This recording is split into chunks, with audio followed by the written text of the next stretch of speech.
Hi friends, কেমন আছো তোমরা সবাই? অবশ্যই কমেন্ট বক্সে জানাবে, কারণ ওয়েদার বেশ ঠান্ডা, খুব ভালো লাগছে আজকের ওয়েদারটাও। কিন্তু চলে এসেছি আজকে রাতে ডিনার করতে। আর আজকে রাতে ডিনারে কী আছে তোমাদের জাস্ট দেখিয়ে দিই। আজকে রাতে ডিনারে আছে একদম সিম্পল খাওয়া দাওয়া, দেখতেই পাচ্ছ। রুটি আছে, পটল আলু ভাজা, খুব সুন্দর এটা কিন্তু লাগে। তার সাথে আছে এটা পেঁপের ঘন্ট, অনেকদিন বাদে করেছে আমার মা। স্যালাড, কাঁচা লঙ্কা। এই ছিল আজকের খাওয়া দাওয়া। আর যারা যারা আমার চ্যানেলে ভিডিও দেখছো অবশ্যই কমেন্ট বক্সে কমেন্ট করে, দু একজন কমেন্ট করছে, তো অবশ্যই কমেন্ট করে যেও, ভালো লাগবে। আমিও তোমাদের কমেন্টে রিপ্লাই দেবো, তারও ভালো লাগবে। তো অবশ্যই ভিডিওগুলো ভালো লাগলে লাইক শেয়ার সাবস্ক্রাইব করে দিও। আর ডেলি যে আমি তারা মায়ের ভিডিওগুলো ছাড়ছি, বেশি বেশি করে শেয়ার করে দিও।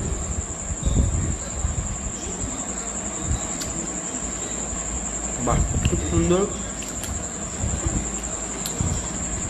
দারুণ হয়েছে। চলো এখন খাওয়া দাওয়া করি। তোমরা কি খাওয়া দাওয়া করছো সেটাও কমেন্ট বক্সে লিখতে ভুলবে না। চলো আজকের মতো গুড নাইট, ভালো দেবো, বাই, টাটা, আবার কাল দেখা হচ্ছে।